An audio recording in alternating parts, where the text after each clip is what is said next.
بسم الله الرحمن الرحيم سيدا الله سعوتان مانت وتضوي 10 ديسمبر ومالنتي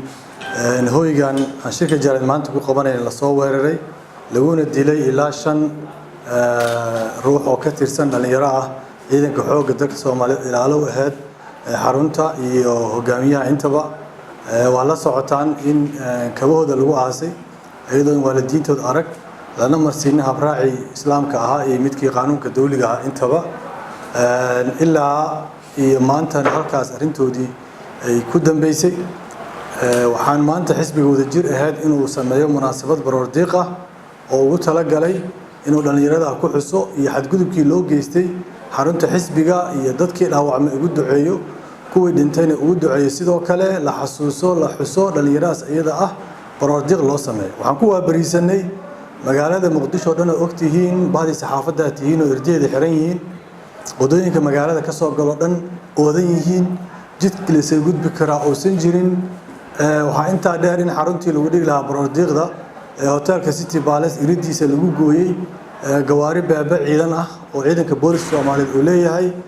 oo ah deeqdii beesha caalamka ay keentay oo lagu tala galay in nabadda iyo xasiloonida dalka lagu ilaaliyo taas markay dhacday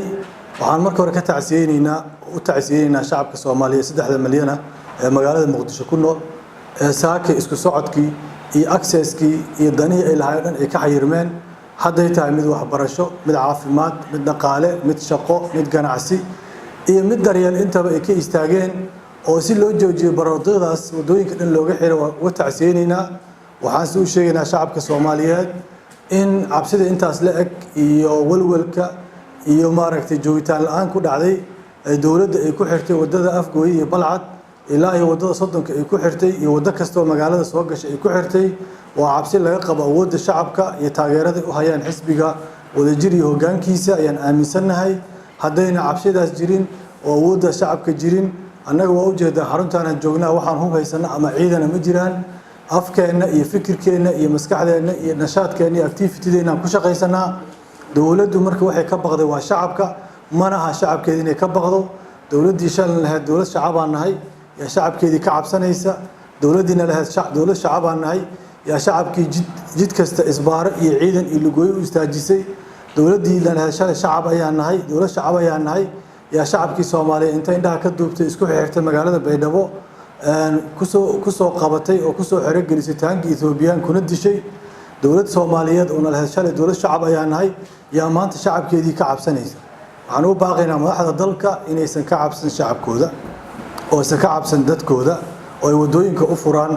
oo jidadka u baneeyaan oo aragtida xorka ah ay ogolaadaan oo iska dhaafaan qableynta iyo mooriyaaneynta iyo jidgooyada iyo maleeshiyaadnimada iska dhaafaan waxa dalkan waa ka soo daalay shalad dhageysateen dhamaantii warbaahinta bulshada rayidka madaxdooda hadlaya oo leh magaalada meesha ay joogto meel la xamili kara maaha in dadkii la cadaadiyo la xiro waxaad ogtiin gudoonkii baarlamaanka oo ka soo qaxay fila Soomaaliya in hadda uu jidgooyo ku xiran tahay oo birtii qoful lagu jabiyay ogtihiin in xildhibaanadii loo diiday jidkii in maraara ogtihiin in siyaasiyiintii ra'yigooda inay cabiraan loo diiday ogtihiin waxaan u sheegaynaa marka dawladda taasu dadkan ma celinayso mana xayirayso mana jooji karto waxaad ku cayaaraysaan dhimbil daba mana is ogidiin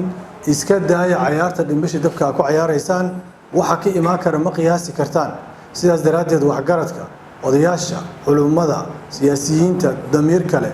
dadka Soomaaliyeed aqoon-yahanka iyo inta qurba joogta waxaan ugu baaqaynaa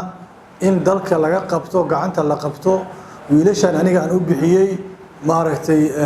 inay yihiin 20 jir camal u dhaqmaya talakabood ah waa niman talakabooda waa niman qariska tuur ah waa niman wixii ka shaqeynaya ana aqoonin wixii dalka laga soo maray aanan ogeyn wixii Soomaali meeshay soo martay maanta meeshay joogtay meesha u socota aan war ka haynin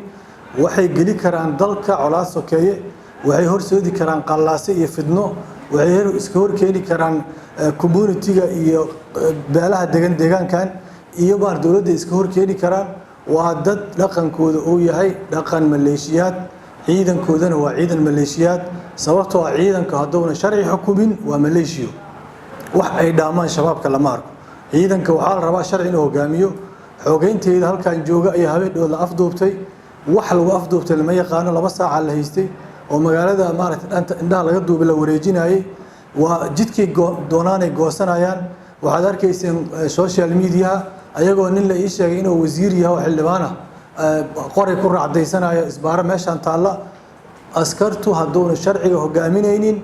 وحواي معها أسكر رسمية معها وميليشيات ودقن موريانتاس وحان كلو لنا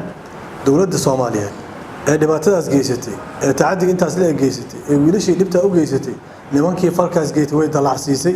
maanta waa ayaga waxa wadooyinka xiraayay cidda soo amartay markii horena waa ayaga annaga taas waxay tusaale noogu tahay ninkii dibiga intaas la geystay ninka dalacsiiyay inuu raali ka ahaa dadka inuu dilo inuu maaragtay ogolaa inuu weerarka soo qaado haddana maadaama uu dalacsiiyo ku farxsan yahay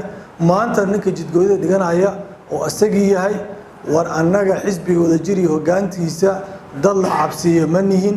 dad qoray lagu jiljila ma nihin weerarkiina na cabsi waaye xabadna ma cabsi karto taangi Etoobiyana hore noo cabsi waaye on diidnay on ka hornimada muqaawameynay oo dalka nabad iyo dibadisiina u keenay markaan ka saarnay ciidanka Etoobiya walaalayaalow wiilal dhalinyaro oo Soomaaliyeed oo maaragtay dadka deegaankan ah dadka kuma maqooni kartaan kama horkeeni kartaan waa lugu aysan ciidanka waxaan ugu baaqiyaa waa la isla xisaabtamaya dawladdaanu jiritaankeeda ma dhama sanado inta u dhiman haddayba sii jirtaba oo ay ka badbaado eedaynta loo haysta madaxweynaha impeachment-ka hadduu ka badbaado waxa u dhimo waa 2 sano beri lagaa yeeli maayo waa lay amre amarka uu ku siinayo madaxweynaha iyo ra'iisul wasaaraha haddaad ciidanka xoogga dalka tahay ama booliiska tahay ama nabad sugidda tahay waa inaad ka fiirisaa inuu sharci yahay oo dastuurka ku qotomo oo qawaaniin dalka ku qotomo labo waa inuu qoraal yahay afka laga amray laga yeeli maayo nimankii ku dilay safaaradda saad la socotaan wariyii Sacuudiga dhamaantood 18koodii waxaad ogtihiin inay qaar dil sugaaya iyo qaar xabsi ku jira ay yihiin oo la yiri falka ayaga geystay bari yaana dambiga la in saarinin oo diyaarado inta linka raaco dadkii linka dhex tagin eedeysanayaal idinkoo ah ha eedoobinina sharci u eedooba dawlad u eedooba annaga ogol waa inay dastuur iyo sharciyiin waxa ku dhaqmaysaan qoraalna inuu yahay amarka la insiinayo maanta markay dhaheen hotelka handadeen ay u hanjabeen hotelka waxaan ku niri haday diidan yihiin baroodiiq in la dhigo dawladdu warqada soo qortay leedahay baroodiiqdaas lama dhigi karo warqadii way diideen afkay naga amreen afa ka yeelinaa niri hoteelada iyo goobaha ganacsiga waxaan ugu baaqaynaa afaana la ka amray dadka ka yeelina warqad dawla maxaa la yiri warqad ku yaala dawladdu haday diidan tahay xisbiyada inay shiraan oo mucaaradku shiraan oo dadka siyaasiyiinta shiraan oo hoteelada ay u diidaan walaalayaalow dadka ganacsiga leh waxaan ku baaqaynaa in aad sameysaan dawladda waa inay warqad inii keento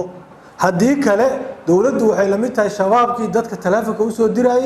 oo dhahay hebel hadaa meeshaas tagto ama waxaas aa qabato talaaban ka qaadayna dawladdu haday shabaab tahay noo cadayso haddii kalena qoraal hala timaado haddaysan ogoleen xisbiga wadajir inuu baroordi qabto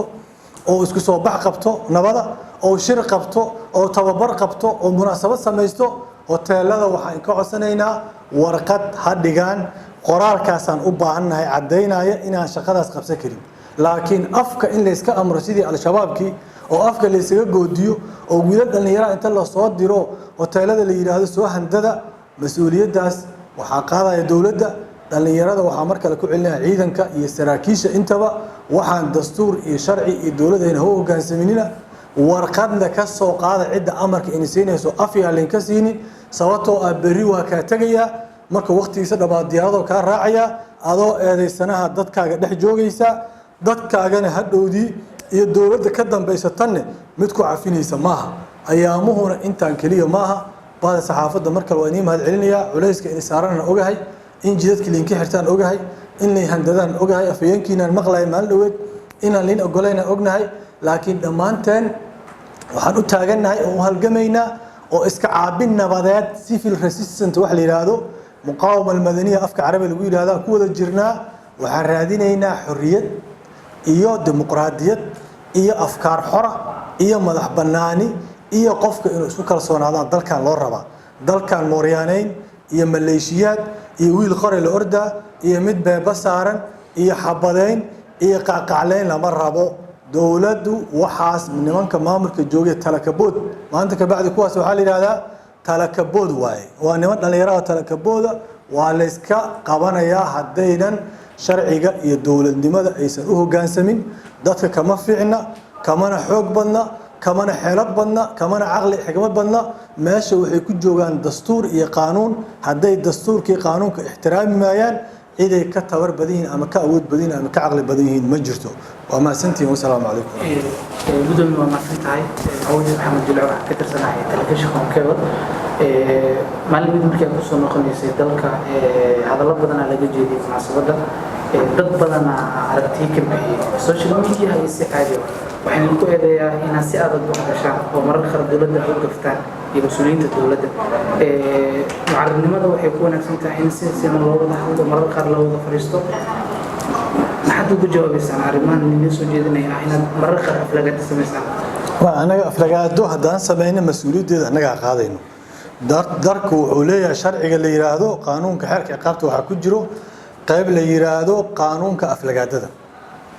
defamation waaye aniga waxaan kaa codsanayaa inaad su-aashaas si kale usoo dhigto annagu dad ma aflagaadayno